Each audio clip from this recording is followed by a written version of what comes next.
Hello everyone, എൻ്റെ പേര് മുഹമ്മദ് ആരിഫ് ഇസാമുദ്ദീൻ. ഞാൻ എയിംസ് നാഗ്പൂരിലെ ഫൈനൽ ഇയർ സ്റ്റുഡൻ്റ് ആണ്. നീറ്റ് 2020 വഴി അഡ്മിഷൻ കിട്ടിയതാണ്. അത് റാങ്ക് എന്ന് പറയുന്നത് 3075 വരെ. സ്ട്രക്ചർ ഓഫ് ആറ്റത്തിൽ നമ്മൾ കഴിഞ്ഞ ക്ലാസ്സിൽ പറഞ്ഞു നിർത്തിയത് എവിടെയാണ്? അത് പ്രിൻസിപ്പൽ കോണ്ടന്റ് നമ്പറും സിംഗിൾ കോണ്ടന്റ് നമ്പറിനെ കുറിച്ചൊക്കെ പറഞ്ഞിരുന്നു. സിംഗിൾ കോണ്ടന്റ് നമ്പർ ഏത് ഓർബിറ്റിലാണ് ഇലക്ട്രോൺ ഇരിക്കുന്നത് നമുക്ക് അറിയാൻ വേണ്ടിയാണ് ഉപയോഗിക്കുന്നത് നമ്മൾ പറഞ്ഞത്. ഓക്കെ, നമ്മൾ കഴിഞ്ഞ ക്ലാസ്സിൽ പറഞ്ഞു നിർത്തിയിരുന്നു. അപ്പം എല്ലിന്റെ വാല്യൂ 0 ആണെങ്കിൽ എസ് ഓർബിറ്റിൽ, 1 ആണെങ്കിൽ പി, 2 ആണെങ്കിൽ ടി, 3 ആണെങ്കിൽ എഫ്, അങ്ങനെ പോയിക്കൊണ്ടിരിക്കും. 4 ആണെങ്കിൽ ജി ഓർബിറ്റിൽ അങ്ങനെ പോയിക്കൊണ്ടിരിക്കും. അപ്പം principal quantum number azimuthal quantum number പറഞ്ഞാൽ നമ്മൾ ഇലക്ട്രോൺ ഏത് ഓർബിറ്റിലാണ് ഇരിക്കുന്നത് നമുക്ക് പറയാൻ പറ്റും. ഓക്കെ, അടുത്ത എന്താണ് മാഗ്നറ്റിക് ഓർബിറ്റൽ കോണ്ടന്റ് നമ്പർ, അല്ലെങ്കിൽ നമ്മൾ എം വെച്ച് തന്നെ ഡിനോട്ട് ചെയ്യുന്നത്. എന്താണ് പറയുന്നത്? It gives information about the spatial orientation of the orbital with respect to the standard set of coordinate axes. അപ്പം ഇലക്ട്രോൺ നമ്മൾ ഏത് ഓർബിറ്റിലായിരിക്കുന്നു, പക്ഷെ ഓർബിറ്റിൽ എങ്ങനെയാണ് ഓറിയന്റ് ചെയ്തിരിക്കുന്നത് ഇലക്ട്രോൺ, അതിനെ കുറിച്ചുള്ള ഇൻഫർമേഷൻ ആണ് മാഗ്നറ്റിക് ഓർബിറ്റൽ കോണ്ടന്റ് നമ്പർ തരുന്നത്. അപ്പം ഒരു ഏത് ഓർബിറ്റിലാണ് ഇരിക്കുന്നതെന്ന് പറഞ്ഞാൽ നമുക്ക് അത് ആ ഓർബിറ്റലിന് എത്ര ഓറിയന്റേഷൻ ആവും, അല്ലെങ്കിൽ എത്ര ഓറിയന്റേഷൻ ആവാന്ന് പറയുന്നത് എന്താണ്? 2l+1 വാല്യൂ വെച്ചാണ് നമ്മൾ പറയുന്നത്. ഫോർ എക്സാമ്പിൾ, നമ്മൾ എസ് ഓർബിറ്റിൽ എടുക്കുന്നു. എസ് ഓർബിറ്റിൽ എടുത്താൽ നമുക്കറിയാം അതിന്റെ എല്ലിന്റെ വാല്യൂ എന്ന് പറയുന്നത് എന്താണ്? 0 ആണ്. പി ആണെങ്കിൽ എല്ലിന്റെ വാല്യൂ എന്ന് പറയുന്നത് 1, ഡി ആണെങ്കിൽ എൽ എന്ന് പറയുന്നത് 2, എഫ് ആണെങ്കിൽ എൽ എന്ന് പറയുന്നത് 3. ഇപ്പൊ എത്ര ഏതൊക്കെ ഓറിയന്റേഷൻ അറേഞ്ച് ചെയ്യാന്ന് തീരുമാനിക്കുന്നത്. എസിനാണെങ്കിൽ 12+1 വാല്യൂ അപ്പൊ എന്തായിരിക്കും? 12+1 എന്തായിരിക്കും? 1 ആവും. ഒറ്റ ഓറിയന്റേഷനേ ഉള്ളൂ. പി ആണെങ്കിൽ 12+1 ആവും 3. അതേപോലെ ഡി ആണെങ്കിൽ 5, എഫ് ആണെങ്കിൽ 7. ഓക്കെ, അതാണ് ഇവിടെ പറയുന്നത്. The values of M1 are possible and these values are given by M1. M is equal to -L, -L - 1, -L - 2, 0, 1. ഇപ്പം ഇവിടെ എസിനാണെങ്കിൽ എമ്മിന്റെ വാല്യൂ ഇപ്പം എന്തായിരിക്കും? 0 തന്നെ ആയിരിക്കും വരത്തുള്ളൂ. ഇനി പി ആണെങ്കിൽ ഏതൊക്കെ പോസിബിൾ ആണ്? എമ്മിന്റെ വാല്യൂ എന്ന് പറയുന്നത് 3 ഏതൊക്കെ? -1 വരാം, 0 വരാം, 1 വരാം. ഇനി 5 ഉണ്ടെങ്കിൽ എമ്മിന്റെ വാല്യൂ ഇപ്പം എന്തൊക്കെ വരും? -2, -1, 0, 1, 2. അതേപോലെ തന്നെ ഇവിടെ 7 ഉണ്ടെങ്കിൽ എമ്മിന്റെ വാല്യൂ -3, -2, -1, 0, 1, 2, 3. ഇത്രയും വാല്യൂസ് ആണ് ഉള്ളത്. അതാണ് ഈ കാണിച്ചിരിക്കുന്നത്. പോസിബിൾ വാല്യൂസ് ഓഫ് എം എന്ന് പറയുന്നത് ഇങ്ങനെയാണ് നോക്കുന്നത്. -L, -L - 1, -L - 2. ഇപ്പൊ എത്ര പോസിബിൾ ആണ് അത് വെച്ചിരിച്ചു നമുക്ക് സീറോയുടെ ഐതർ സൈഡ് നമ്മൾ ഇട്ട് കൊടുക്കുന്നു, അത്രേ ഉള്ളൂ. ഇപ്പൊ L 0 ആയാലും എം എന്ന് പറയുന്നത് 0 മാത്രമേ കിട്ടത്തുള്ളൂ. അതാണ് ഇവിടെ കാണിച്ചേക്കുന്നത്. L1 ആണെങ്കിൽ എമ്മിന് -1, 0, 1. L2 ആണെങ്കിൽ -2, -1, 0, 1, 2. ഓക്കെ, ഒരു ഓർബിറ്റലിന് അത്രയും പോസിബിൾ എം വാല്യൂസ് ഉണ്ടെന്നാണ് പറയുന്നത്.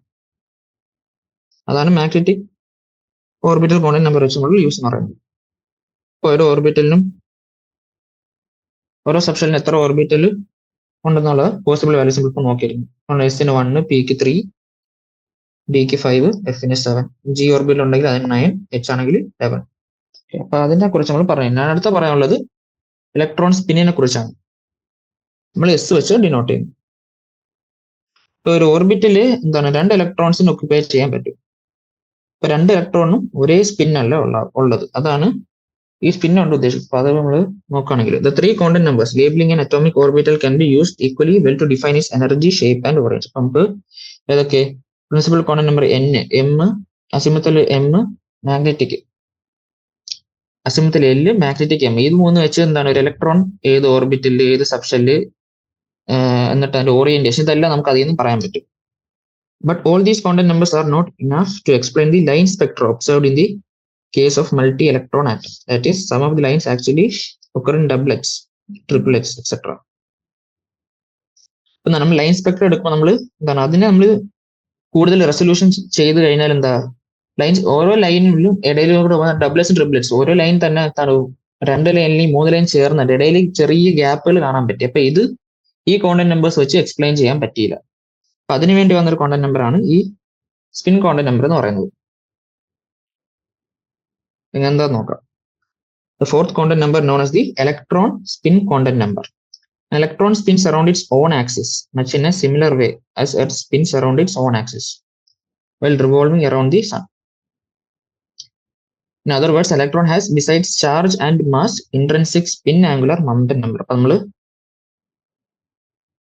ഇലക്ട്രോൺ ഇപ്പൊ നമുക്കൊരു ആക്സിസ് നമ്മൾ കൺസിഡർ ചെയ്യുകയാണെങ്കിൽ 3-dimensional സിസ്റ്റം നമ്മൾ കൺസിഡർ ചെയ്യാം. X Y axis Z axis. Okay, orbitals orient ചെയ്തിരിക്കുന്നത് ഏതെങ്കിലും ഒരു ആക്സിസിലൂടെ. ഫോർ എക്സാമ്പിൾ നമ്മൾ പി ഓർബിറ്റൽ കൺസിഡർ ചെയ്യുന്നു, എക്സ് ആക്സിസിലാണ് നിൽക്കുന്നത് വിചാരിക്കും. ഈ ഓർബിറ്റൽ എങ്ങനെ വരയ്ക്കുന്നതൊക്കെ നമ്മൾ പിന്നെ പറയും. ഇപ്പൊ ഇതിലാണ് ഇരിക്കുന്നത് കൺസിഡർ ചെയ്യാം. ഇപ്പൊ നമ്മളൊരു ആക്സിസിൽ ആ ഓർബിറ്റലിൽ ഇലക്ട്രോൺ ഇരിപ്പുണ്ട്. ആ ഇലക്ട്രോണിനും ഒരു ആക്സിസ് കാണും. അപ്പൊ അതിന് റൊട്ടേറ്റ് ചെയ്യാൻ 2 ഓപ്ഷൻസ് ഉണ്ട്. ഒന്നെങ്കിൽ ക്ലോക്ക് വൈസ് അല്ലെങ്കിൽ ആന്റി ക്ലോക്ക് വൈസ് കറങ്ങാനുള്ള ഓപ്ഷൻ ഉണ്ട് ഇലക്ട്രോൺ ആക്സിസിൽ. അപ്പൊ അതാണ് ഈ സ്പിൻ കോണ്ടന്റ് നമ്പർ കൊണ്ട് ഉദ്ദേശിക്കുന്നത്.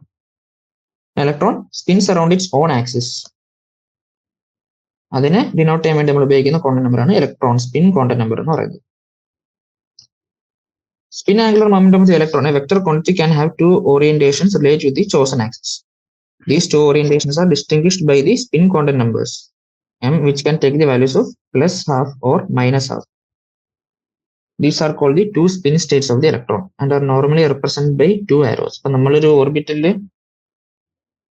ഇലക്ട്രോണെ വരയ്ക്കുമ്പോൾ നമ്മൾ എപ്പോഴും ഓപ്പോസിറ്റ് സ്പിന്നുള്ള 2 ഇലക്ട്രോൺസ് ആയിരിക്കും ഓർബിറ്റിലുള്ളത്. നമ്മൾ ഒരിക്കലും ഒരേ സ്പിന്നുള്ള 2 ഇലക്ട്രോൺസ് ഒരു ഓർബിറ്റിൽ നിൽക്കുന്നു കാണിക്കാറില്ല, കാരണം അങ്ങനെ എക്സിസ്റ്റ് ചെയ്യത്തില്ല. അപ്പൊ ഇത് തെറ്റാണ്. ഓപ്പോസിറ്റ് സ്പിന്നുള്ളത് എക്സിസ്റ്റ് ചെയ്യാറുള്ളൂ. ഒരു സ്പിൻ നമ്മൾ പോസിറ്റീവ് ഹാഫ് എന്ന് കാണിച്ചാൽ മറ്റേത് നെഗറ്റീവ് ഹാഫ് ആയിരിക്കും. അല്ലെങ്കിൽ ഒന്ന് സ്പിൻ അപ്പ് ആണെങ്കിൽ മറ്റേത് സ്പിൻ ഡൗൺ ആയിരിക്കും. An orbital cannot hold more than 2 electrons and these 2 electrons should have opposite spins. അതാണ് ഇവിടെ കാണിച്ചത്. To sum up, the 4 content numbers provide the following. ഇപ്പോൾ ഓരോ കോണ്ടന്റ് നമ്പർ എന്താണ് പറയുന്നതെന്ന് നമ്മൾ ജസ്റ്റ് സമ്മറൈസ് ചെയ്യുന്നു. എന്താണ് n അല്ലെങ്കിൽ പ്രിൻസിപ്പൽ കോണ്ടന്റ് നമ്പർ എന്താണ്? It determines the size of the orbit and also the largest the energy of the orbit. ഇപ്പൊ സൈസും പിന്നെ ഓർബിറ്റലിന്റെ എനർജി, അത് രണ്ടും അതാണ് നമുക്ക് പ്രിൻസിപ്പൽ കോണ്ടന്റ് നമ്പർ തരുന്നത്. ഇനി L എന്ന് പറയുന്നത് എന്താണ്? There are n subshells in the nth shell. ഇപ്പം ഫസ്റ്റ് ഷെല്ലാണ് ഒറ്റ സബ് ഷെല്ല് കാണുന്നത്. രണ്ടാമത്തെ ലെവലിൽ 2 സബ് ഷെല്ല് കാണും. ഇപ്പൊ സെക്കൻഡ് 2 ആണ് പ്രിൻസിപ്പൽ കോണ്ടന്റ് നമ്പർ, എസ് ഓർബിറ്റിലും പി ഓർബിറ്റിലും പോസിബിൾ ആണ്. ഇപ്പൊ 3 ആണെങ്കിൽ പ്രിൻസിപ്പൽ കോണ്ടന്റ് നമ്പർ അതിന് എസും പിയും ഡി. അപ്പം എത്ര പ്രിൻസിപ്പൽ കോണ്ടന്റ് നമ്പർ അത്രയും സബ് ഷെൽസ് അവിടെ കാണും. L identifies the sub shell and determines the shape of the orbital. ഇപ്പൊ എൽ നമുക്ക് എന്താണ് ആവശ്യം? ഏത് സബ് ഷെല്ലാണ് നമ്മൾ ഇലക്ട്രോൺ ഇരിക്കുന്നതെന്ന് പറയാൻ വേണ്ടിയാണ് നമ്മൾ ഉപയോഗിക്കുന്നത്. അപ്പം ഫോർ എക്സാമ്പിൾ 3 ആണ് നമ്മുടെ പ്രിൻസിപ്പൽ കോണ്ടന്റ് നമ്പർ എങ്കിൽ എസ് പി ഡി ഇത് 3 പോസിബിൾ ആണ്. എല്ലിന്റെ വാല്യൂ വെച്ച് എൽ 0 ആണെങ്കിൽ എസ് ആയിരിക്കും, 1 ആണെങ്കിൽ പി ആയിരിക്കും, 2 ആണെങ്കിൽ ഡി ആയിരിക്കും. ഏത് സബ് ഷെല്ലാണ് ഇലക്ട്രോൺ ഇരിക്കുന്നതെന്ന് പറയാനാണ് നമ്മൾ എൽ ഉപയോഗിക്കുന്നത്. ഇനി എം എന്ന് പറയുന്നത് എന്താണ്? ഓറിയന്റേഷൻ അറിയാൻ വേണ്ടിയാണ്. ഈ സബ് ഷെല്ല് എങ്ങനെയാണ് ന്യൂക്ലിയസിന് റെസ്പെക്റ്റീവ് എങ്ങനെയാണ് ഓറിയന്റ് ചെയ്തിരിക്കുന്നത്, ആ ഓറിയന്റേഷൻ പറയാൻ വേണ്ടിയാണ് നമ്മൾ എം ഉപയോഗിക്കുന്നത്. അപ്പൊ ഏതൊക്കെ ഓറിയന്റേഷൻ പോസിബിൾ ആണ് നമ്മൾ എങ്ങനെ പറഞ്ഞിരുന്നു? 12+1 നമ്പർ ഓഫ് ഓറിയന്റേഷൻ പോസിബിൾ ആയിരിക്കും നമ്മൾ പറഞ്ഞു. ഇനി സ്പിൻ നമ്പർ എന്താണ്? അത് orientation spin of the electron, ഇലക്ട്രോണിന്റെ സ്പിന്നിനെ കാണിക്കാൻ വേണ്ടിയാണ് നമ്മൾ സ്പിൻ കോണ്ടന്റ് നമ്പർ ഉപയോഗിക്കുന്നത്. ഇനി അടുത്ത് പറയാനുള്ളത് അറ്റോമിക് ഓർബിറ്റൽസിന്റെ ഷേപ്പിനെ കുറിച്ചാണ്. Four different orbitals the plots of corresponding wave function is a function of r different. എന്താണ് ഒരു ഓർബിറ്റലിന് വേണ്ടി വേവ് ഫംഗ്ഷൻ നമ്മൾ പ്ലോട്ട് ചെയ്യാണ് എഗെയിൻസ്റ്റ് എന്താണ് സൈ എഗെയിൻസ്റ്റ് ആർ എന്ന് വെച്ചാൽ distance of the electron from the അല്ലെങ്കിൽ ഇലക്ട്രോൺ ഫ്രം ദി ന്യൂക്ലിയസ്. അതിന് നമ്മൾ വേറെ പ്ലോട്ടാണ് കിട്ടിയിരുന്നത്. അതിനർത്ഥം എന്താണ്? ഓരോ ഓർബിറ്റലിന് electron density from the distance of nucleus എന്നത് വേറെയാണ്. ഇതാണ് സൈ സ്ക്വയറിന് എഗെയിൻസ്റ്റും ആറിന് എഗെയിൻസ്റ്റ് നമ്മൾ എന്താണ് പ്ലോട്ട് ചെയ്യുമ്പോൾ കിട്ടുന്ന ഗ്രാഫ്സ് എന്ന് പറയുന്നത്. ഈ ഗ്രാഫ്സുകൾ നോക്കുമ്പോൾ എന്താണ് ഇത് 1sന്റെയും 2s ഓർബിറ്റൽസിന്റെയും ഗ്രാഫാണ്. അപ്പം 1sന്റെ ഗ്രാഫ് നോക്കുകയാണെങ്കിൽ നമുക്ക് എന്താ ഡിസ്റ്റൻസ് ന്യൂക്ലിയസിന് അടുത്തോട്ട് വരുന്തോറും എന്താണ് ഇലക്ട്രോൺ ഡെൻസിറ്റി ഈ ആക്സിസിലാണ് ഡിസ്റ്റൻസ് ആണ് ചെയ്യുന്നത്. അപ്പം ന്യൂക്ലിയസിന് അടുക്കും തോറും ഡെൻസിറ്റി എന്താ കൂടി കൂടി വരികയാണ്. അല്ലെങ്കിൽ എന്ത് പറയാം, അടുത്തോട്ട് വരുന്ന ഒരു സ്ഫെറിക്കൽ റീജിയനിലായിരിക്കും എന്ത് മാക്സിമം ഡെൻസിറ്റി ഓഫ് ഇലക്ട്രോൺസ്. ഇപ്പൊ 1s ഓർബിറ്റിന്റെ മാക്സിമം എന്താ ഇലക്ട്രോൺ കണ്ടുപിടിക്കാൻ ഏറ്റവും സാധ്യത ഉള്ളത് ആ റീജിയനിലായിരിക്കും. അതുകൊണ്ടാണ് നമ്മൾ എസ് ഓർബിറ്റലിന് സ്ഫെറിക്കൽ ഷേപ്പ് ആണ് ഉള്ളതെന്ന് പറയുന്നത്. The square of the wave function at a point gives the probability density of an electron at that point. ഇപ്പം സൈസ് സ്ക്വയർ എടുത്താലാണ് മാക്സിമം പ്രോബിലിറ്റി കിട്ടുന്നത്. Probability of finding an electron, ആ പോയിന്റിൽ ഒരു electron കണ്ടുപിടിക്കാനുള്ള chance കൂടുന്ന നമുക്ക് ഉണ്ടോ ഇല്ലയോ എന്ന് പറയാൻ പറ്റുന്നത് സൈസ് സ്ക്വയർ അഗെയിൻസ്റ്റ് പ്ലോട്ട് ചെയ്യുമ്പോഴാണ് നമുക്ക് കിട്ടുന്നത്. അതിനാണ് ഇവിടെ കാണിക്കുന്ന രണ്ടാമത്തെ ഗ്രാഫ് എന്ന് പറയുന്നത്. ഇത് 1s ഓർബിറ്റിന്റെ സൈഡ് അഗെയിൻസ്റ്റ് ഉള്ള, ഇത് സൈസ് സ്ക്വയർ അഗെയിൻസ്റ്റ് ഉള്ള graph. May be noted that for 1s orbital, the probability density is maximum at the nucleus and it decreases sharply as we move away from it. ഈ ഗ്രാഫിൽ നമ്മൾ നോക്കുകയാണെങ്കിൽ എന്താ ന്യൂക്ലിയസിന് അടുക്കും തോറും എന്താ എക്സ്പോണൻഷ്യലി ഹൈ ആണ് ഇവിടുത്തെ ഈ ഗ്രാഫിന്റെ വാല്യൂ എന്ന് പറയുന്നത്. സോ അതിൽ നിന്ന് ഫർദർ പോയിക്കൊണ്ടിരിക്കും തോറും ഡെൻസിറ്റി കുറയുന്നത്. അപ്പം എന്താണ് ന്യൂക്ലിയസിന് അടുത്താണ് ഏറ്റവും ഡെൻസിറ്റി ഉള്ളത്. ഇലക്ട്രോൺ ഡെൻസിറ്റി എന്താണ് പ്രോബിലിറ്റി ഏറ്റവും കൂടുതലുള്ളത് ന്യൂക്ലിയസിന് അടുത്താണ് അവിടെ കാണിച്ചിരിക്കുന്നത്. On the other hand, for 2s orbital, the probability density first decreases sharply to 0 and again starts increases after reaching a small maxima. It decreases again and approaches 0 as the value of R increases further. ഇപ്പൊ 2s ഓർബിറ്റലിലാണെങ്കിൽ എങ്ങനെയായിരിക്കും? ആദ്യം graph നോക്കുമ്പോൾ electron density ന്യൂക്ലിയസിന് ദൂരെ പോയിക്കൊണ്ടിരിക്കും തോറും എന്താണ് കുറഞ്ഞു വരുന്നു, ഒരു 0യിലേക്ക് എത്തും. എന്നിട്ട് വീണ്ടും ഒരു പീക്ക് ഉണ്ടാവും, എന്നിട്ട് വീണ്ടും തിരിച്ച് 0യിലേക്ക് എത്തുന്നു. ഇതായിരിക്കും 2s ഓർബിറ്റൽ എന്ന് പറയുന്നത്. The region where this probability density function reduces to 0 is called nodal surface or simply nodes. അപ്പൊ നമ്മൾ നോക്കുകയാണെങ്കിൽ ഈ ഫസ്റ്റ് ഗ്രാഫ് താഴോട്ട് വന്ന എന്താണ് 0 ടച്ച് ചെയ്ത ഈ പോയിന്റ് ഉണ്ടല്ലോ,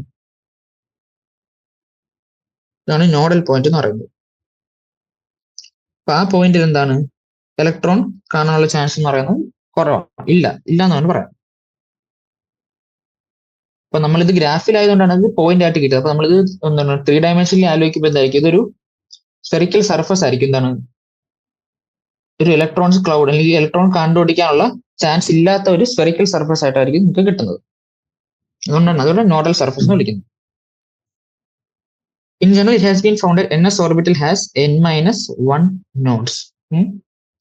s ഓർബിറ്റലിന്റെ കാര്യം പറയുമ്പോൾ ns ഓർബിറ്റലിന് n-1 നോഡ് ആയിരിക്കും ഉണ്ടാകുന്നത്. ഇപ്പൊ ഫോർ എക്സാമ്പിൾ ഇപ്പോൾ നമ്മൾ 2s ഓർബിറ്റലിന്റെ ഗ്രാഫ് വരച്ചപ്പോൾ അവിടെ നമുക്ക് ഒരു ഒറ്റ നോഡേ കിട്ടുള്ളൂ. 2s എന്ന് പറയുന്നത് n-ന്റെ വാല്യൂ എന്ന് പറയുന്നത് എന്താണ് 2 ആണ്. n-1 എന്ന് പറയുന്നത് 1, ഒറ്റ നോഡൽ പോയിന്റ് നമുക്ക് കിട്ടിയുള്ളൂ. ഇപ്പൊ 1s ഓർബിറ്റലിന് നോഡുകളില്ല, അതുകൊണ്ടാണ് ഗ്രാഫ് ഇങ്ങനെ വന്നത്. n-1 എടുക്കുമ്പോൾ 0 വരും, നോഡ് കാണത്തില്ല. അപ്പൊ ആ ഗ്രാഫിനെ നമ്മൾ 3 ഡയമെൻഷനിൽ ആലോചിക്കുമ്പോൾ കിട്ടുന്നതാണ് എന്ത് ബൗണ്ടറി സർഫസ് ഡയഗ്രാംസ് എന്ന് പറയുന്നത്. അപ്പൊ നമ്മൾ എസ് ഓർബിറ്റലിന്റെ ബൗണ്ടറി സർഫസ് ഡയഗ്രാം ആയിരിക്കും നമുക്ക് സ്ഫെറിക്കൽ സർഫസ് ആയിരിക്കും കിട്ടുന്നത്. അതേപോലെ പി ഓർബിറ്റലിന്റെ ഡയഗ്രാം ആയിരിക്കും നമുക്ക് ഇങ്ങനെ ഡബിൾ ഷേപ്ഡ് ഡയഗ്രാംസ് ആയിരിക്കും കിട്ടുന്നത്. അപ്പൊ പി ഓർബിറ്റൽ അതുകൊണ്ടാണ് നമ്മൾ ഡബിൾ ഷേപ്ഡ് എന്ന് പറയുന്നത്. അതേപോലെ ഡി ഓർബിറ്റലിന്റെ ഡയഗ്രാംസ് വരയ്ക്കുമ്പോൾ നമുക്ക് ഡബിൾ ഷേപ്പ്. നമുക്കറിയാം പി ഓർബിറ്റലിൽ എന്താണ് എമ്മിന്റെ വാല്യൂ 3 ഉണ്ട്. അതുകൊണ്ട് എന്താ ആ 3 ഇപ്പൊ എന്തായിരിക്കും ഒരു -1 0 1 ഉണ്ടെന്ന് പറയും. അത് ഓരോന്നായിരിക്കും px py pz. ഇതാണ് ആ 3 ഓറിയന്റേഷൻ എന്ന് പറയുന്നത്. അപ്പോൾ px ആണെങ്കിൽ x ആക്സിസിലോട്ട് x ആക്സിസിലായിരിക്കും ഓറിയന്റ് ചെയ്തിരിക്കുന്നത്. y ആകുമ്പോൾ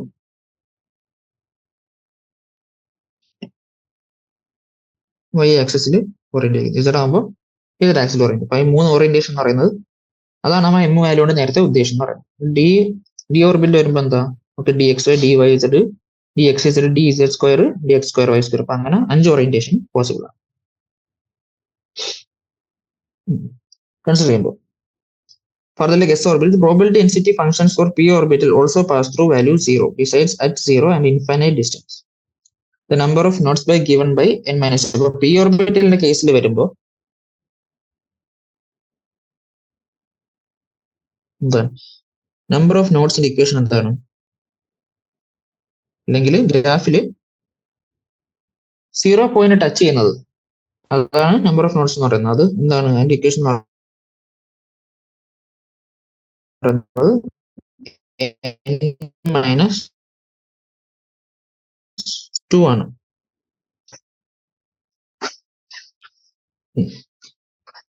The 5 d orbitals are designated as dx by d. നമ്മൾ പറഞ്ഞിരുന്നു shape of the first 4 d orbital are similar to each other, whereas that of the fifth one dz square is different from others, but all 5 3 orbitals are equivalent in energy. നമ്മൾ പറഞ്ഞ ഒരു സബ്ഷെല്ലിൽ എല്ലാ ഓർബിറ്റലും എന്താണ് ഒരേ എനർജിയാണ് ഉള്ളത്, അതുകൊണ്ട് തന്നെ അവരെന്താ ഡീജനറേറ്റ് ഓർബിറ്റൽസ് നമ്മൾ വിളിക്കാറ്. അപ്പൊ പ്രിൻസിപ്പൽ ക്വാണ്ടം നമ്പർ മാറുന്നതനുസരിച്ച് നമ്മൾ എന്താണ് പ്രശ്നം വരുന്നത്, വ്യത്യാസം വരുന്നത് എന്താണ്, ഈ ഓർബിറ്റൽസ് ഷേപ്പ് എല്ലാം ഏകദേശം സെയിം ആയിരിക്കും, പക്ഷെ എന്താണ് സൈസ് ആണ് വ്യത്യാസം. ഇപ്പൊ 1s വലിയ എന്താണ് ഓർബിറ്റ് ആയിരിക്കും 2s ഉള്ളത്. അപ്പം എന്താണ് ഡിസ്റ്റൻസ് കൂടും, അതുകൊണ്ട് സൈസും കൂടും, അതാണ് വരുന്ന വ്യത്യാസം. പ്രിൻസിപ്പൽ ക്വാണ്ടം നമ്പർ മാറുന്നതനുസരിച്ച് അതാണ് വ്യത്യാസം വരുന്നത്. നമുക്ക് പറയാനുള്ളത് ഇവിടെ പി ഓർബിറ്റ് എടുക്കുക. ഇവിടെ നോഡൽ സർഫസ് അല്ല ഉള്ളത്, ഇവിടെ നോഡൽ പ്ലെയിൻ ആണ്. ഫോർ എക്സാമ്പിൾ നമ്മൾ ഈ എന്താണ് പി എക്സ് ഓർബിറ്റിൽ എടുക്കുന്നു. പി എക്സ് ഓർബിറ്റിൽ എടുത്താൽ എന്താ, പി എക്സ് ഓർബിറ്റിൽ എടുത്താൽ വൈ ഇസഡ് പ്ലെയിനിൽ ഇലക്ട്രോൺസ് ഇല്ല. അപ്പൊ പി എക്സ് എടുത്താൽ വൈ ഇസഡ് പ്ലെയിൻ ആയിരിക്കും ഇവിടുത്തെ നോഡൽ പ്ലെയിൻ എന്ന് പറയുന്നത്. എക്സാസിലാണ് നമ്മുടെ ഇത് ഇരിക്കുന്നത്. അപ്പം വൈ ഇസഡ് പ്ലെയിനിൽ ഇലക്ട്രോൺ ഡെൻസിറ്റി പ്രോബിലിറ്റി എന്ന് പറയുന്നത് 0 ആയിരിക്കും, അതുകൊണ്ട് വൈ ഇസഡ് എന്ന് പറയുന്നത് ഇവിടുത്തെ നോഡൽ പ്ലെയിൻ. ഇപ്പൊ വൈ എടുത്താൽ എന്തായിരിക്കും, എക്സ് ഇസഡ് പ്ലെയിൻ ആയിരിക്കും അവിടുത്തെ നോഡൽ പ്ലെയിൻ. പി ഇസഡ് എടുത്താൽ എക്സ് വൈ പ്ലെയിൻ ആയിരിക്കും അവിടുത്തെ നോഡൽ പ്ലെയിൻ എന്ന് പറയുന്നത്. അതേപോലെ ഡി ഓർബിറ്റിൽ വരുമ്പോൾ റേഡിയൽ നോഡ് എന്ന് പറയുന്നത് കൺസെപ്റ്റ്. അതാണ് ഇവിടെ പറയുന്നത്. In case of dxy orbital, there are two nodal planes passing through the origin and bisecting the xy plane containing z axis. അപ്പൊ നമ്മൾ dxy എടുക്കുന്നു. അവിടെ നമുക്ക് എന്താ xy പ്ലെയിനിൽ z ഡിസെക്ട് ചെയ്തുകൊണ്ട് 2 നോഡൽ പ്ലെയിൻസ് അവിടെ നമുക്ക് കിട്ടുന്നുണ്ട്.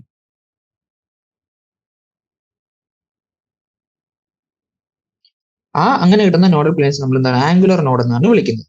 അപ്പൊ ആംഗുലർ നോഡ് കിട്ടാൻ വേണ്ടിയുള്ള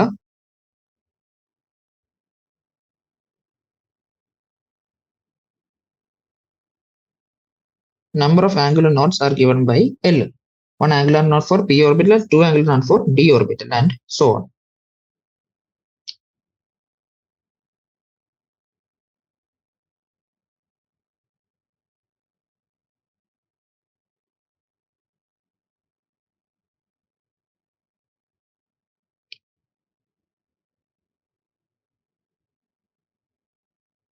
ടോട്ടൽ നമ്പർ ഓഫ് നോഡിന്റെ ഇക്വേഷൻ എന്ന് പറയുന്നത് n-1 എന്ന് വരും.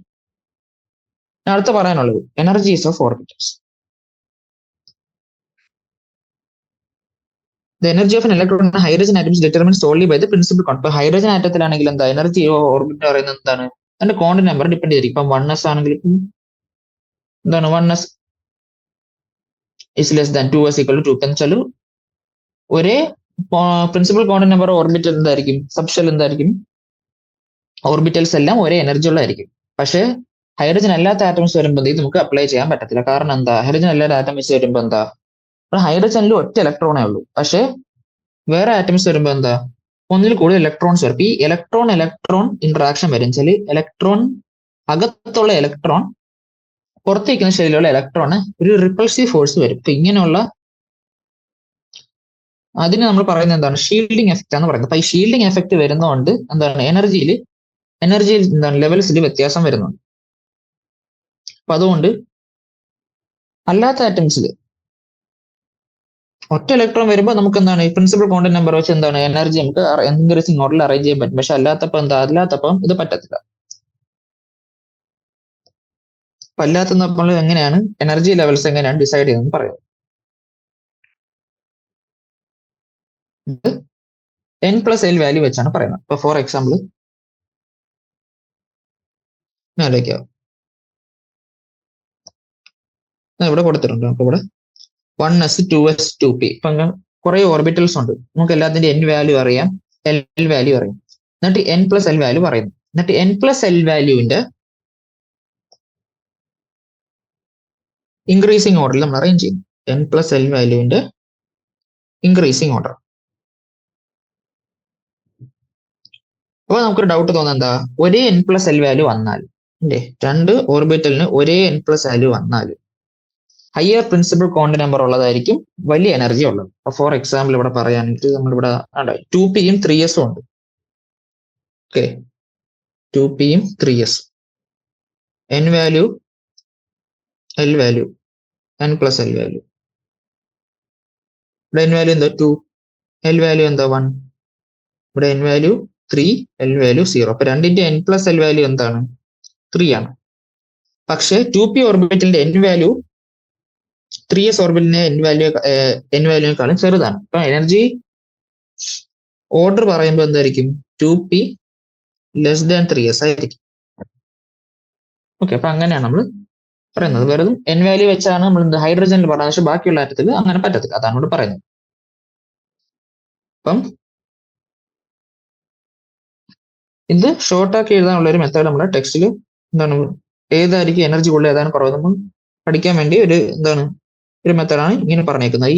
ഈ ഡയഗ്രാം എന്ന് പറയുന്നത് order of filling the orbitals എന്ന് പറയുന്നത് എന്താ സിമ്പിൾ ആണ്. 1s നമ്മൾ എന്താ 2s 2p, 3s 3p 3d, 4s 4p 4d 4f ഇങ്ങനെ എഴുതുക. എന്നിട്ട് ഇതേപോലെ ലൈൻസ് വരയ്ക്കുക. അങ്ങനെ ഒരു 2p.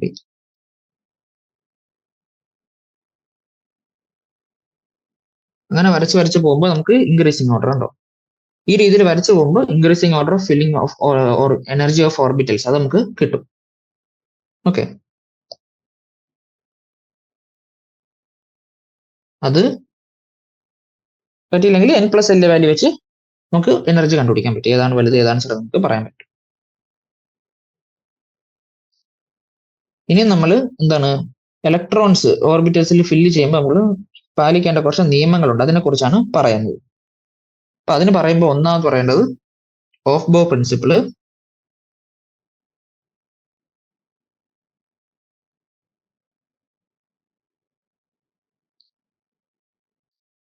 പിന്നെ പോളിസ് എക്സ്ക്ലൂഷൻ പ്രിൻസിപ്പിള്, പിന്നെ ഹൺസ് റൂള്.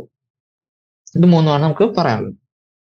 ഓഫ് ബോ, polis, Hund's rule, polis exclusion principle.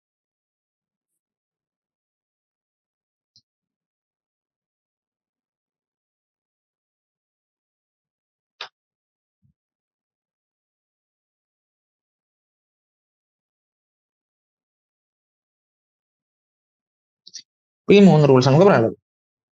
അപ്പൊ അത് നമുക്ക് പറയാനുള്ളത് ഓഫ് ബോ പ്രിൻസിപ്പിൾ എന്താണെന്നാണ്. In the ground state of an atom, the orbitals are filled of their increasing energies.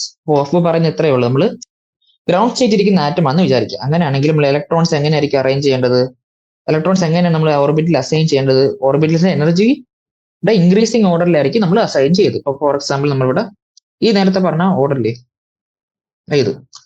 ഇത് വെച്ച് നോക്കുമ്പോൾ ആദ്യം 1s, അപ്പം ആദ്യം 1s ഫില്ല് ചെയ്യുക, പിന്നെ 2s 2p 3s 3p 4s 3d 4p 5s 4d 5p 6s. അപ്പൊ ആ ഓർഡറിലായിരിക്കണം നമ്മൾ ഇലക്ട്രോൺസിനെ ഓർബിറ്റിൽ അസൈൻ ചെയ്യേണ്ടെന്നാണ് ഓഫ് ബോ പ്രിൻസിപ്പിൾ പറയുന്നത്. അതാണ് ഇതിന്റെ ഷോർട്ട് ആയിട്ടുള്ള കാര്യം പറയുന്നത്.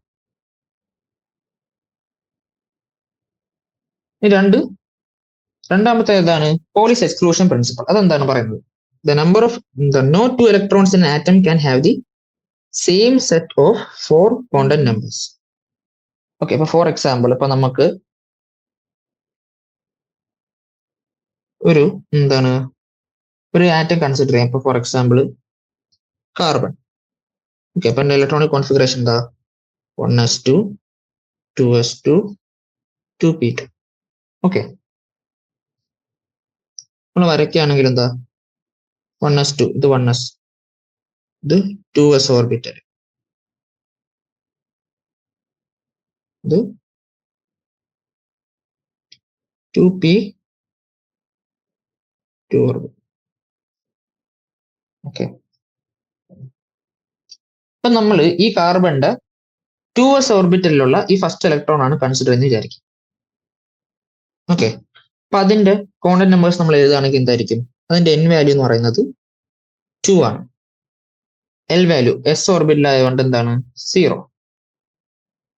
m വാല്യൂ 0, എസ് വാല്യൂ എന്തായിരിക്കും? എസ് വാല്യൂ ഒന്നെങ്കിൽ പ്ലസ് ഹാഫ് അല്ലെങ്കിൽ മൈനസ്. നമ്മൾ പ്ലസ് ഹാഫ് ഇതിന് അസൈൻ ചെയ്താൽ മറ്റേ ഇലക്ട്രോണിന് മൈനസ് ഹാഫ് ആയിരിക്കും അല്ലേ?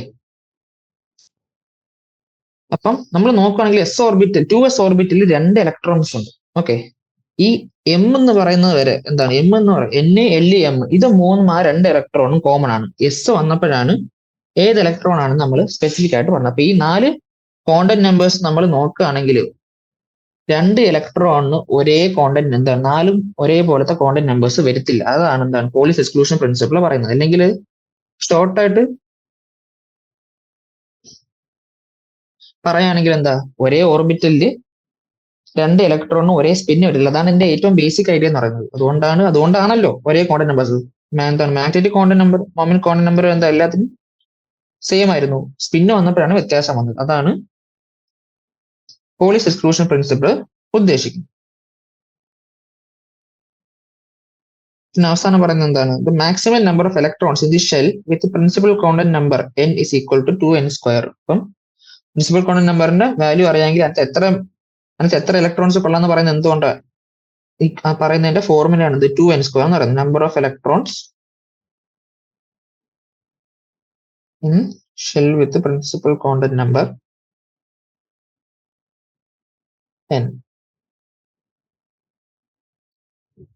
ഇനി അടുത്ത പറയാനുള്ളത് ഇതാണ് Hund's rule of maximum multiplicity. ഇതെന്താണ് പറയുന്നത്?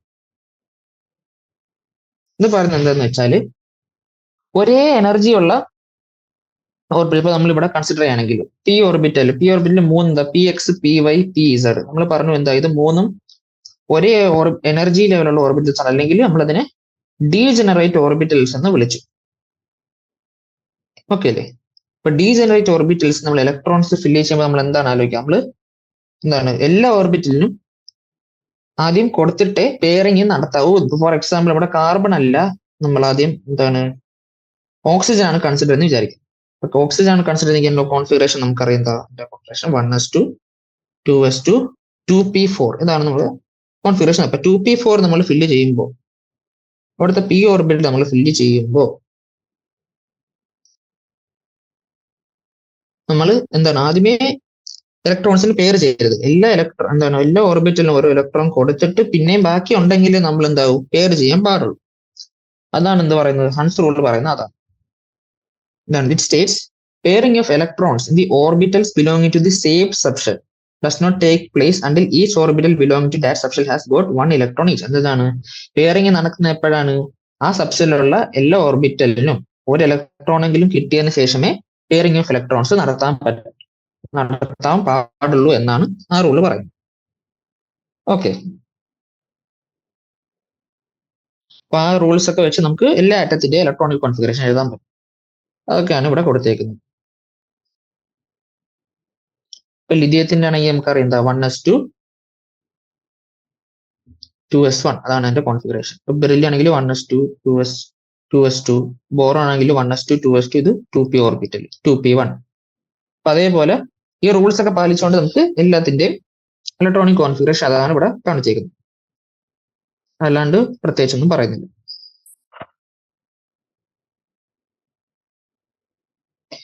പിന്നെ പറയാനുള്ളത് എന്താണ്?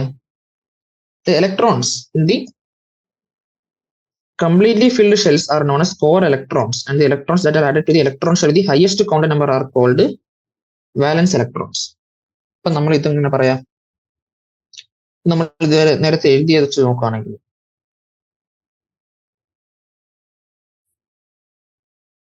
ഇതെന്താ? നമ്മുടെ ഓക്സിജന്റെ ഇലക്ട്രോണിക് കോൺഫിഗറേഷൻ ആണ്. Okay, atomic number 8. ഇതിനകത്ത് 1s ഓർബിറ്റൽ കംപ്ലീറ്റ്ലി ഫിൽഡ് ആണ്. ഓക്കെ, ഇപ്പൊ 1s ഓർബിറ്റലാണ് എടുത്തത്. 1sലുള്ള കോർ ഇലക്ട്രോൺസ് എന്ന് വിളിക്കും. പിന്നെ അവസാനത്തെ ഇലക്ട്രോൺസ് കയറിയ ഷെല്ലിനെ നമ്മൾ വാലൻസ്. അപ്പൊ ഇവിടെ ടു പ്രിൻസിപ്പൽ ക്വാണ്ടം നമ്പറുള്ള എസിലും പിയിലും ഇതായിരിക്കും ഇവിടുത്തെ വാലൻസ് ഇലക്ട്രോൺസിന്റെ എണ്ണം തരുന്നത്. ലാസ്റ്റ് ഇലക്ട്രോൺസ് ഏത് ഷെല്ലിലാണ് കയറിയത് അതായിരിക്കും എന്ത് വാലൻസ് ഇലക്ട്രോൺസ് എന്ന് പറയുന്നത്. അതാണ് ഇവിടുത്തെ കൺസെപ്റ്റ് എന്ന് പറയുന്നത്. പിന്നെ ഇവിടെ പറയാനുള്ളത് നമ്മുടെ കംപ്ലീറ്റ്ലി ഫിൽഡ് ഹാഫ് ഫിൽഡ് ഓർബിറ്റലിന്റെ സ്റ്റെബിലിറ്റിയെ കുറിച്ചാണ്. The ground state electronic configuration of the atom of an element always corresponds to the state of the lowest total energy. The electronic configuration, most of the atoms follow the basic rules given. Okay. However, in certain elements such as copper or chromium, where two subshells 4s and 3ds differ slightly in their energies, the electron shifts from a subshell of lower energy to a subshell of higher energy. അപ്പോൾ നമ്മൾ അതിന് കോപ്പറിന്റെയും ക്രോമിയത്തിന്റെയും electronic configuration അത് എഴുതുന്നു.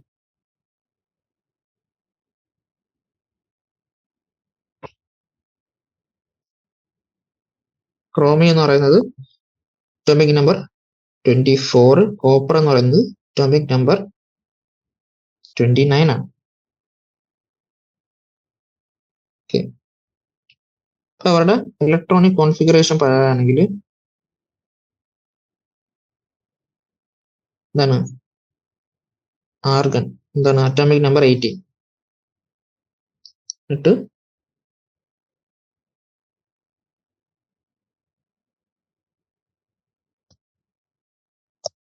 4s2 3d4 ഇങ്ങനെയാണ് ഇതിന്റെ configuration വരുന്നത്. Copper പറയുകയാണെങ്കിൽ argon 4s2 3d9. അപ്പൊ നമ്മൾ ഇൻക്രീസിങ് ഓർഡർ ഓഫ് എനർജിയിൽ അറേഞ്ച് ചെയ്തിരുന്നെങ്കിൽ എന്താണ് ഇങ്ങനെയായിരുന്നു കോപ്പറിന്റെയും ക്രോമിയത്തിന്റെയും എന്താണ് കോൺഫിഗറേഷൻ വരേണ്ടിയിരുന്നത്. ഓക്കെ, പക്ഷെ നമ്മൾ എക്സ്പെരിമെന്റ് നടത്തി കണ്ടുപിടിച്ച എന്താണ് ഇലക്ട്രോണിക് കോൺഫിഗറേഷൻ ഇങ്ങനെയല്ല. പക്ഷെ അവിടെ ഉണ്ടായിരുന്ന കോൺഫിഗറേഷൻ ഇതാണ് എക്സ്പെക്റ്റഡ്. ഇപ്പൊ ശരിക്കുള്ള റിയൽ കോൺഫിഗറേഷൻ എങ്ങനെയാണ്? റിയൽ കോൺഫിഗറേഷൻ എന്ന് വെച്ചാൽ argon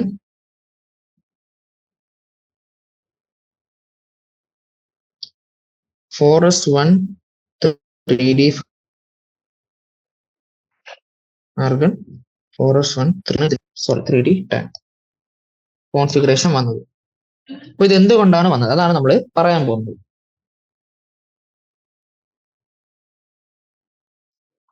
It has been found that there is extra stability associated with these electronic configuration. ഇപ്പൊ നമ്മൾ ഈ ഒറിജിനൽ കോൺഫിഗറേഷൻ എന്തായി എക്സ്പെക്റ്റിനേക്കാൾ റിയൽ കോൺഫിഗറേഷൻ സ്റ്റേബിൾ ആവാൻ കുറച്ച് കാരണങ്ങൾ ഉണ്ടെന്ന് അവർ കണ്ടെത്തി. ഒന്ന്, ഇപ്പൊ ഈ കംപ്ലീറ്റ്ലി ഫിൽ അപ്പൊ ഇവിടെ നോക്കുവാണെങ്കിൽ ക്രോമിയത്തിന് 3d5 കോൺഫിഗറേഷൻ ഉള്ളത്. അപ്പൊ എന്താണ് അവിടെ ഓർബിറ്റിൽ വരയ്ക്കുകയാണെങ്കിൽ എല്ലാ ഓർബിറ്റിലും ഒരു ഇലക്ട്രോൺ വെച്ച് കിട്ടും. അതാണ് ഹാഫ് ഫീൽഡ് എന്ന്. അപ്പൊ കംപ്ലീറ്റ് ഫീൽഡ് എന്ന് പറയുമ്പോൾ എല്ലാത്തിലും പെയർഡ് ആയിട്ട് 2 ഇലക്ട്രോൺസ്.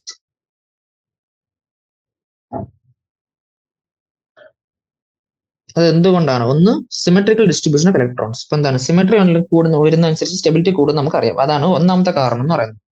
രണ്ടാമത്തെ കാരണം എന്ന് വെച്ചാൽ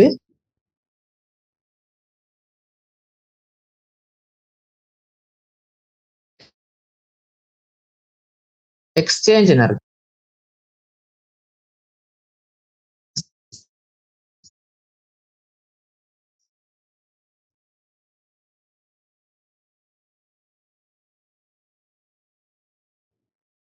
എന്നുവെച്ചാൽ ഒരു ഓർബിറ്റിൽ ഹാഫ് ഫീൽഡ് ഓർബിറ്റൽ സ്റ്റെബിലിറ്റി. അതുകൊണ്ടും കൂടിയാണ് എന്താണ് ഹാഫ് ഫീൽഡിന്റെയും ഫുള്ളി ഫീൽഡിന്റെയും സ്റ്റെബിലിറ്റി ഏറ്റവും കൂടാനുള്ള എക്സ്ട്രാ സ്റ്റെബിലിറ്റി വരാനുള്ള കാരണം എന്ന് പറയുന്നത്. അതാണ് കൂടെ എനിക്ക് പറയാനുണ്ടായിരുന്നു. ഇനി നമുക്ക് എന്താണ് ഇത് ഈ ചാപ്റ്ററിലെ ക്വസ്റ്റ്യൻസ് ഡിസ്കസ്. ഫസ്റ്റ് ക്വസ്റ്റ്യൻ ഇപ്പൊ 2 പാർട്ടുണ്ട്. ഫസ്റ്റ് ക്വസ്റ്റ്യൻ എന്ന് വെച്ചാൽ calculate the number of electrons which will together way 1 gram. Okay, അപ്പൊ അതാണ് ഫസ്റ്റ് ക്വസ്റ്റ്യൻ. അപ്പൊ എത്ര ഇലക്ട്രോൺസ് കൂട്ടി വെച്ചാലാണ് കിട്ടുക, അതാണ് ചോദ്യം എന്ന് പറയുന്നത്. ഓക്കെ, അപ്പൊ നമുക്ക് 2.1 first question. Calculate the number of electrons which will together way 1 gram. അതാണ് ചോദ്യം. അപ്പൊ നമുക്കറിയാം എന്താ ഒരു ഇലക്ട്രോണിന്റെ മാസ് എന്ന് പറയുന്നത് എന്താണ്? മാസ് ഓഫ് 1 ഇലക്ട്രോൺ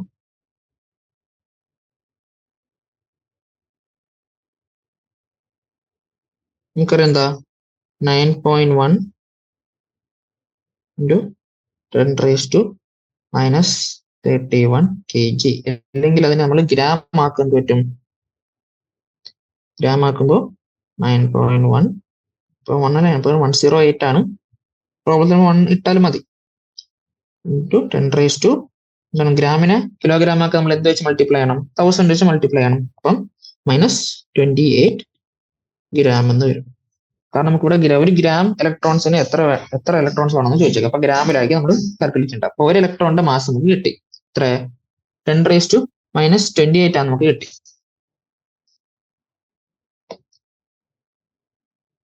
അപ്പൊ നമ്മള് 9.108 ഇൻറ്റു 10⁻⁻28 ഗ്രാം ഉള്ള ഇലക്ട്രോൺ അത് ഇൻറ്റു എത്ര ഇലക്ട്രോൺസ് വേണം ചോദിക്കുന്നത്.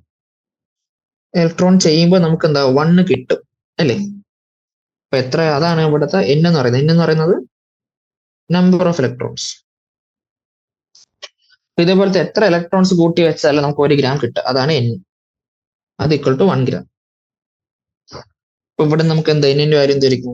ന്റെ വാല്യൂ എന്ന് പറയുന്നത് 1 ഡിവൈഡഡ് ബൈ 9.108 ഇൻറ്റു 10⁻⁻28 വരും.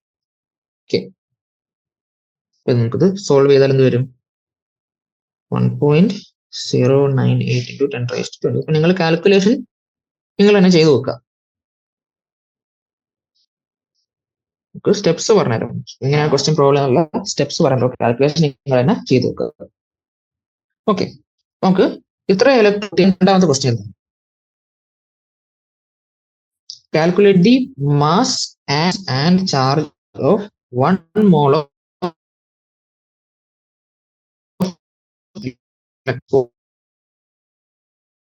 ഒരു മോൾ ഇലക്ട്രോണിന്റെ മാസും ചാർജ് ഒരു അവഗാഡ്രോ നമ്പർ 6.022 ഇൻറ്റു 10⁻23. ഓക്കെ, അപ്പൊ ആദ്യം എന്താണ്? മാസ് കണ്ടുപിടിക്കാനാണ്. സോ മാസും ചാർജും അല്ല, അപ്പൊ ആദ്യം മാസ് കണ്ടുപിടിക്കാം. അപ്പൊ ഒരു മോൾ ഇലക്ട്രോൺ, നമുക്ക് ഒരു ഇലക്ട്രോണിന്റെ മാസ് എത്ര? മാസ് ഓഫ് 1 ഇലക്ട്രോൺ നമ്മൾ കുറച്ച് മുമ്പ് എഴുതിയതേ ഉള്ളൂ, 9.108 ഇൻറ്റു 10⁻⁻28 kg. നമുക്കറിയാം, സോറി 28 kg 31 വരും.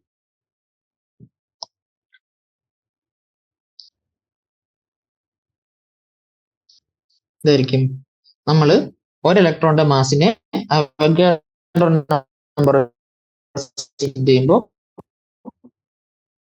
നമുക്ക് ഒരു മോൾ ഇലക്ട്രോൺ അതായത് 9.10⁻⁻28 അത് ഇൻറ്റു 6.022 ഇൻറ്റു 10⁻23. ഇത് ചെയ്യുമ്പോൾ നമുക്ക് ഒരു മോൾ ഇലക്ട്രോണിന്റെ മാസ് കിട്ടും. അപ്പൊ നമുക്ക് എന്ത് കിട്ടും? ഇതിന്റെ ആൻസർ 5.48 ഇൻറ്റു 10⁻⁻4 എന്ന് വരും. അപ്പൊ നമ്മൾ ഇവിടെ എടുത്തേക്കുന്നത് ഗ്രാമിലാണെന്നുള്ളത് ചിന്തിക്കാം. അപ്പൊ ഇതിന്റെ ആൻസറും ഗ്രാമിലാണ് വരിക. ഞാൻ അതിവിടെ നമുക്ക് 10⁻⁻28 ഗ്രാമിന് പകരം നമ്മളിവിടെ 10⁻⁻31 kg ആണ് ഉപയോഗിച്ചിരുന്നെങ്കിൽ എന്ത് വന്നേനെ? ഇവിടെ ആൻസർ അപ്പൊ എന്ത് വന്നേനെ? ഇവിടെ ആൻസർ 5.48 ഇൻറ്റു 10⁻⁻7 kg എന്ന് വന്നേനെ. അതേ ഉള്ളൂ വ്യത്യാസം. അപ്പൊ യൂണിറ്റുകൾ ശ്രദ്ധിച്ച് തന്നെ ഇടുക. ഇതിന്റെ ആൻസർ ഇത്. അപ്പൊ നമ്മൾ ഫസ്റ്റ് ക്വസ്റ്റ്യൻ സോൾവ് ചെയ്ത് കഴിഞ്ഞു. ഇനി അടുത്ത second question. Calculate the total number of electrons present in 1 mole of methane. ഒരു മോൾ മീഥേനിൽ എത്ര നമ്പർ ഓഫ് ഇലക്ട്രോൺസ് ഉണ്ടെന്നാണ് ചോദ്യം. ഓക്കെ, അപ്പൊ ആദ്യം നമുക്ക് മീഥേൻ എന്താണ് 2.2 ഫസ്റ്റ് ക്വസ്റ്റ്യൻ അതാണ് നമ്മൾ ചെയ്യുന്നത്.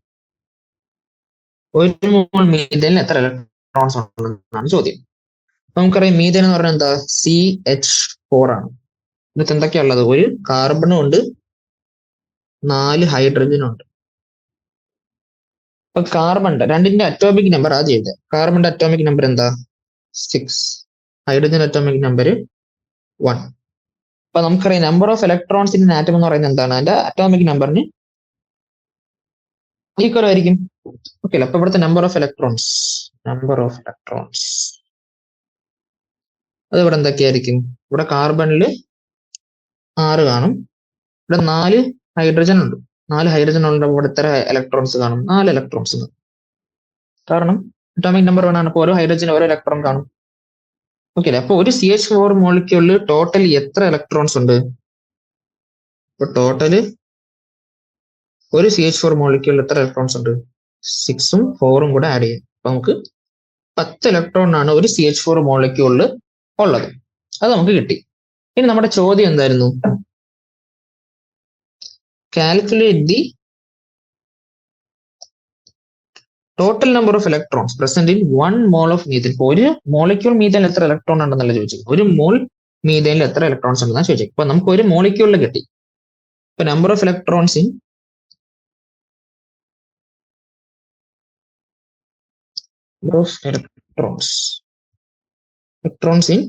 1 mole of methane അതെന്തായിരിക്കും?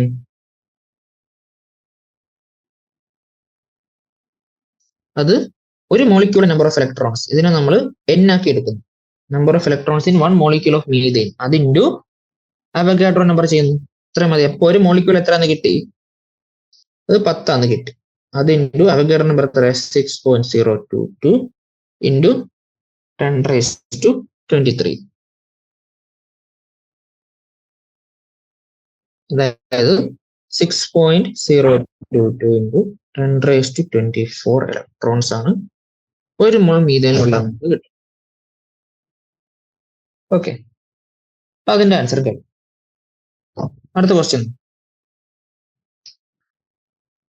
Find the total number and the total mass of neutrons in 7 milligram of 14 carbon 14. എന്നിട്ട് നമുക്ക് മാസ് ഓഫ് ന്യൂട്രോൺ തന്നിട്ടുണ്ട്. 7 milligram കാർബൺ 14 എത്ര ന്യൂട്രോൺ ഉണ്ട്, മാത്രമല്ല ടോട്ടൽ മാസ് ഓഫ് ന്യൂട്രോൺസ്, അതാണ് ചോദ്യം. 2.2 സെക്കൻഡ് ക്വസ്റ്റ്യൻ. നമുക്ക് 7 milligram ഓഫ് കാർബൺ 14 തന്നിട്ടുണ്ട്. ഓക്കെ, നമുക്ക് ഇനി ഒരു മോളിക്യൂൾ കൺസിഡർ ചെയ്യാം, അല്ലെങ്കിൽ ഒരു ആറ്റം. കാർബൺ 14 ഒരു സിംഗിൾ ആറ്റം കൺസിഡർ ചെയ്യാം. ഓക്കെ, അറ്റോമിക് നമ്പർ എത്ര? നമുക്കറിയാം അറ്റോമിക് നമ്പർ എന്ന് പറയുന്നത് 6 ആണ്. ഓക്കെ, മാസ് നമ്പർ എന്ന് പറയുന്നത്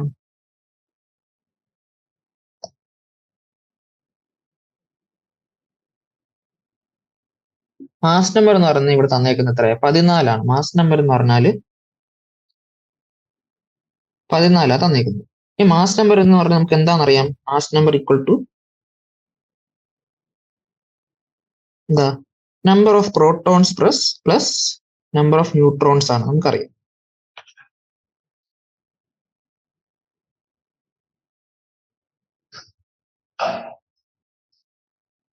നമ്പർ ഓഫ് പ്രോട്ടോൺസ് നമുക്ക് എവിടെ നിന്ന് കിട്ടും? Number of protons equal to എന്താണ്? അറ്റോമിക് നമ്പർ തന്നെയാണ്, നമുക്കറിയാം. ഇത് തന്നെയാണ് എന്ത്? നമ്പർ ഓഫ് പ്രോട്ടോൺസ് എന്ന് പറയുന്നത്.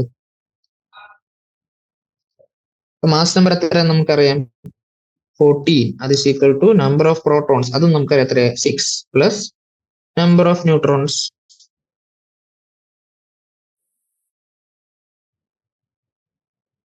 ഇപ്പൊ നമ്പർ ഓഫ് ന്യൂട്രോൺസ് ഇവിടെ എന്ത് വരും? 14 മൈനസ് 6 വരും. എത്ര? 8. ഒരു കാർബൺ 14 ആറ്റത്തില് 8 ന്യൂട്രോൺസ് ഉണ്ട്. ഓക്കെ, നമുക്ക് ചോദിച്ചേക്കുന്നത് എന്താ? 7 milligram കാർബൺ 14 എത്ര ന്യൂട്രോൺസ് ഉണ്ടെന്ന് ചോദിച്ചേക്കുന്നു. അതിനകത്തുള്ള ന്യൂട്രോൺസിന്റെ ടോട്ടൽ മാസ് ചോദിച്ചിട്ടുണ്ട്. അപ്പൊ ആദ്യം എത്ര ന്യൂട്രോൺ ഉണ്ടെന്ന് നമുക്ക് നോക്കാം. ആദ്യം 7 milligram കാർബൺ എന്ന് പറഞ്ഞാൽ എത്രയാണ്?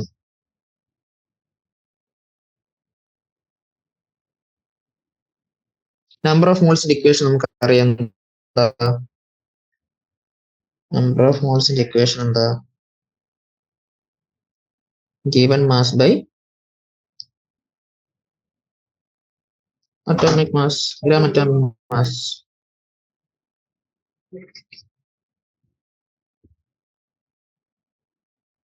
given mass ഇവിടെ വന്നിരിക്കുന്നത് 7 milligram ആണ്. gram atomic mass എത്ര? ഇവിടെ കാർബണിന്റെ atomic mass എന്ന് പറയുന്നത് ഇവിടെ 14 ആണ്. ഇവിടെ 7 milligram നമ്മൾ ഗ്രാം ആക്കുന്നത് എങ്ങനെ? 7 into 10⁻³ എന്ന് വരും. അത് by 14 വരും എന്ന് പറഞ്ഞാൽ 0.5 into 10⁻³ അല്ലെങ്കിൽ നമുക്ക് എങ്ങനെ എഴുതാം? 5 into 10⁻⁻4 മോൾസ് ഉണ്ട്. ഇത്രയും മോൾസ് ഓഫ് കാർബൺ 14 ആണ് നമ്മുടെ ഉള്ളത്. ഓക്കെ, ഇത് നമുക്കറിയാം എന്താ, ഓരോ ആറ്റത്തിലും 8 ന്യൂട്രോൺസ് ഉണ്ട്. അപ്പൊ 5 × 10⁻⁴ മോൾസിൽ എത്ര ന്യൂട്രോൺ കാണും? 8 × 5 × 10⁻⁴. അല്ലെങ്കിൽ എഴുതുന്ന നമ്പർ ഓഫ് ന്യൂട്രോൺസ്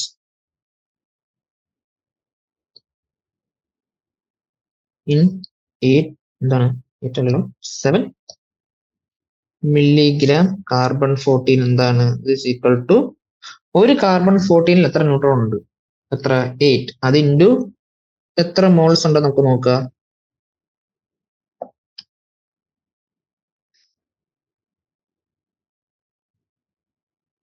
ഒരു കാർബൺ 14 ആറ്റത്തിൽ നമുക്ക് 8 ന്യൂട്രോൺ ഉണ്ട് അല്ലെ? അപ്പൊ ഒരു മോൾ കാർബൺ 14 എത്ര ന്യൂട്രോൺ ഉണ്ട്? 8 into Avogadro number of carbon 14 എന്താണ് 8 into Avogadro number of neutrons കാണും. അപ്പൊ 8 ഇൻറ്റു Na അതാണ് ഒരു മോൾ കാർബൺ 14 ഉള്ളത്. നമുക്ക് ഇവിടെ എത്രയുണ്ട്? അത് ഇൻറ്റു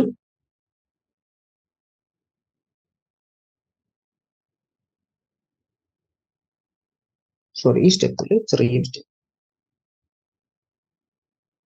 നമുക്കറിയാവുന്ന എന്താ, ഒരു മോൾ കാർബൺ 14ല് എത്ര ന്യൂട്രോൺസ് ഉണ്ട്? 8 into Avogadro number of neutrons ഉണ്ട് അല്ലേ? അപ്പൊ നമുക്ക് ഇവിടെ എത്രയാ? 5 ഇൻറ്റു 10⁻⁴ മോൾസ് ആണ് ഉള്ളത് അല്ലേ? അപ്പൊ 5 ഇൻറ്റു 10⁻⁴ മോൾസിൽ മോൾസ് ഓഫ് കാർബൺ 14 ആകുമ്പോൾ അവിടെ എന്തായിരിക്കും? അവിടെ 8 into Avogadro number into 5 into 10⁻⁴ number of neutrons കാണും. അല്ലെങ്കിൽ 40 ഇൻറ്റു 10⁻⁴ അവഗാഡ്രോ നമ്പർ. അല്ലെങ്കിൽ നമുക്ക് എഴുതാം 4 into 10⁻³ into 6.022 into 10⁻23.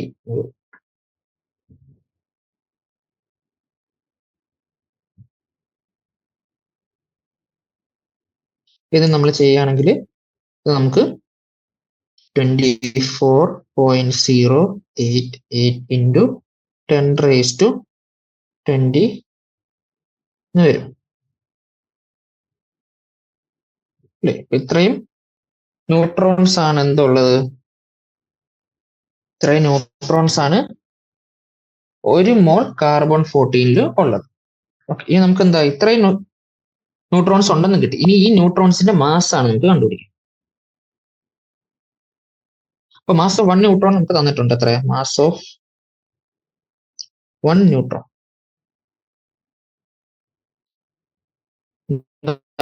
1.675 into 10⁻⁻27 kg എന്ന് തന്നിട്ടുണ്ട്. അപ്പൊ ഇത്രയും ന്യൂട്രോണിന്റെ മാസ് എന്തായിരിക്കും? ഇതിനകത്ത് വെച്ച് ഇൻറ്റു ചെയ്യുക. ഇപ്പൊ mass of neutrons in 7 mg of carbon 14 ഇതായിരിക്കും 24.088 ഇൻറ്റു 10⁻20 ഇൻറ്റു 1.675 ഇൻറ്റു 10⁻⁻27. അത് kgയിലായിരിക്കും നമുക്ക് ആൻസർ കിട്ടും. അപ്പൊ ഇത് സോൾവ് ചെയ്താൽ നമുക്ക് കിട്ടുന്ന എന്തായിരിക്കും? 4.0347. അതിന്റെ 10⁻⁻6 kg എന്ന് കിട്ടും. ഓക്കെ, ഇതാണ് അതിന്റെ ആൻസർ എന്ന് പറയുന്നത്. ഒരു ക്വസ്റ്റ്യൻ കൂടെ നമുക്ക് ചെയ്ത് നിർത്താം. അടുത്ത question, find the total number and total mass of protons in 34 milligram of ammonia at STP. എന്താണ് ടോട്ടൽ നമ്പറും ടോട്ടൽ മാസ് ഓഫ് പ്രോട്ടോൺസ്? അപ്പൊ നമുക്ക് അമോണിയ മോളിക്യൂൾ തന്നിട്ടുണ്ട്. ക്വസ്റ്റ്യൻ നമ്പർ എന്ന് പറയുന്നത് 2.2. Second question.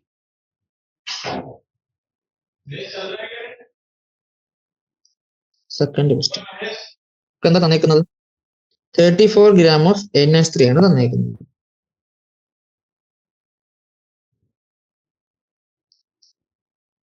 അമോണിയ തന്നിട്ടുണ്ട്.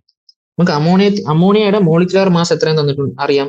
എന്താണ് നൈട്രജൻ്റെത് 14, ഹൈഡ്രജന്റെ 1. അപ്പൊ അത് മൂന്നും കൂടെ കൂട്ടുമ്പോൾ 17 gram ആണ് അമോണിയയുടെ ഗ്രാം മോളിക്കുലർ മാസ് എന്ന് പറയുന്നത്. അല്ലെങ്കിൽ 1 മോൾ അമോണിയയുടെ മാസ് എന്ന് പറയുന്നത്. ഇവിടെ 34 gram തന്നിട്ടുണ്ട്. ഇവിടെ എത്ര മോൾ അമോണിയ തന്നിട്ടുണ്ട്? നമ്പർ ഓഫ് മോൾസ് എന്ന് വെച്ചാൽ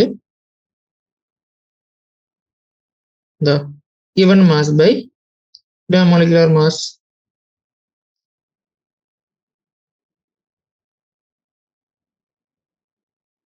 So 34 by അമോണിയയുടെ മോളിക്കുലർ മാസ് എന്ന് വെച്ചാൽ 17. ഇവിടെ 2 മോളാണ് നമുക്കുള്ളത്. ഇപ്പൊ 2 മോൾ അമോണിയ തന്നിട്ടുണ്ട്. അപ്പൊ അതിനകത്ത് എത്ര പ്രോട്ടോൺ ഉണ്ടെന്ന് കണ്ടുപിടിക്കണം. മാത്രമല്ല ആ പ്രോട്ടോൺസ് ടോട്ടൽ മാസ് കണ്ടുപിടിക്കണം. അപ്പൊ അമോണിയ എന്ന് പറയുന്നത് എന്താ? അമോണിയ എന്ന് വെച്ചാൽ ഒരു നൈട്രജനും 3 ഹൈഡ്രജനും ഉണ്ട്. അറ്റോമിക് നമ്പർ പറയുകയാണെങ്കിൽ നൈട്രജന്റെ 7, ഹൈഡ്രജന്റെ 1. ഓക്കെ, അപ്പൊ നമുക്കറിയാം അറ്റോമിക് നമ്പർ തന്നെയാണ് എന്ത് നമ്പർ ഓഫ് പ്രോട്ടോൺസും നമുക്കറിയാം. അപ്പൊ ഇവിടെ ആണെങ്കിൽ നമുക്ക് നമ്പർ ഓഫ് പ്രോട്ടോൺസ് പറയുകയാണെങ്കിൽ ഇവിടെ നൈട്രജന്റെ കൂട്ടാണെങ്കിൽ ഇവിടെ 7 തന്നെ ഉണ്ട്. ഇവിടെ 3 ഹൈഡ്രജൻ ഉള്ളതുകൊണ്ട് 3 പ്രോട്ടോണും ഉണ്ട്. ഇവിടെ ടോട്ടൽ നമ്പർ ഓഫ് പ്രോട്ടോൺസ് എന്ന് പറയുന്നത് ഇവിടെ എന്താണ്? 10 പ്രോട്ടോൺസ് ആണ്. ഒരു അമോണിയ മോളിക്യൂളിൽ 10 പ്രോട്ടോൺ ഉള്ളത്. അപ്പൊ നമുക്കിവിടെ ഇവിടെ നമുക്ക് 2 മോൾ അമോണിയ ഉണ്ട്. അപ്പൊ അവിടെ എത്ര പ്രോട്ടോൺ കാണും? ഒരു മോളില് 10 ഇൻറ്റു അവഗാഡ്രോ നമ്പർ പ്രോട്ടോൺസ് ആണ്. അപ്പൊ ഒരു മോളിൽ എത്ര കാണും? 10 into Avogadro number of protons കാണും. അപ്പൊ 2 മോളില് number of protons in 1 molecule എന്താണ്? 10 ആണ്. അപ്പൊ നമ്പർ ഓഫ് പ്രോട്ടോൺസ് ഇൻ 1 മോൾ എന്തായിരിക്കും? 10 ഇൻറ്റു അവഗാഡ്രോ നമ്പർ ആയിരിക്കും. ഇപ്പൊ 2 മോളിലാകുമ്പോൾ നമ്പർ ഓഫ് പ്രോട്ടോൺസ് ഇൻ 2 മോൾ അപ്പൊ എന്തായിരിക്കും? 2 ഇൻറ്റു 10 ഇൻറ്റു അവഗാഡ്രോ നമ്പർ എന്ന് പറയുമ്പോൾ എന്താണ്? 20 ഇൻറ്റു അവഗാഡ്രോ നമ്പർ 6.022 ഇൻറ്റു 10⁻23.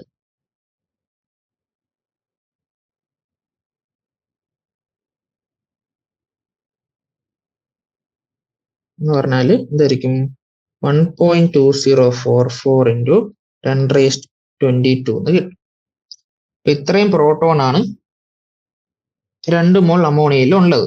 നമുക്ക് ഇനി മാസും കൂടെ കണ്ടുപിടിക്കും. അപ്പൊ മാസ് ഓഫ് ഇത്രയും പ്രോട്ടോൺസ്, മാസ് ഓഫ് 1 പ്രോട്ടോൺ നമുക്ക് എന്താണെന്നറിയാം? 1.67 ഇൻറ്റു 10⁻27 kg ആണ്. നമുക്കറിയാം. അപ്പൊ ഇത്രയും പ്രോട്ടോണിന്റെ മാസ് എന്തായിരിക്കും? Mass of proton in 2 mole of ammonia എന്തായിരിക്കും?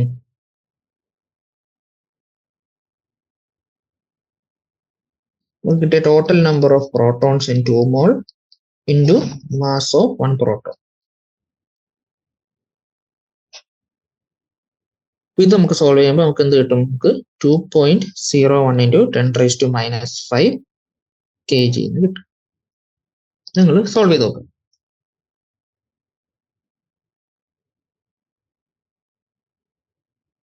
ഇനി അടുത്ത ക്വസ്റ്റ്യൻ എന്താണ്? അതിന്റെ കൂടെ ഒരു ക്വസ്റ്റ്യൻ എന്താണ്? Will the answer change if the temperature and pressure are changed? അപ്പൊ ടെമ്പറേച്ചറും പ്രഷറും മാറ്റിയാൽ ഈ ആൻസർ മാറുമോ? വെച്ചാൽ നമ്പർ ഓഫ് പ്രോട്ടോൺസും അതിന്റെ മാസും മാറുമോ എന്നാണ് ചോദിച്ചേക്കുന്നത്.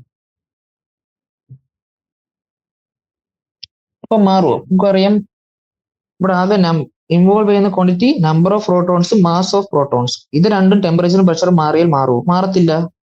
അതുകൊണ്ട് ഈ കിട്ടിയ ആൻസേഴ്സും മാറത്തില്ല. അത്രയേ ഉള്ളൂ. ഓക്കെ, അപ്പൊ ബാക്കി നമുക്ക് അടുത്ത ക്ലാസ്സിൽ ഡിസ്കസ്. Thank you.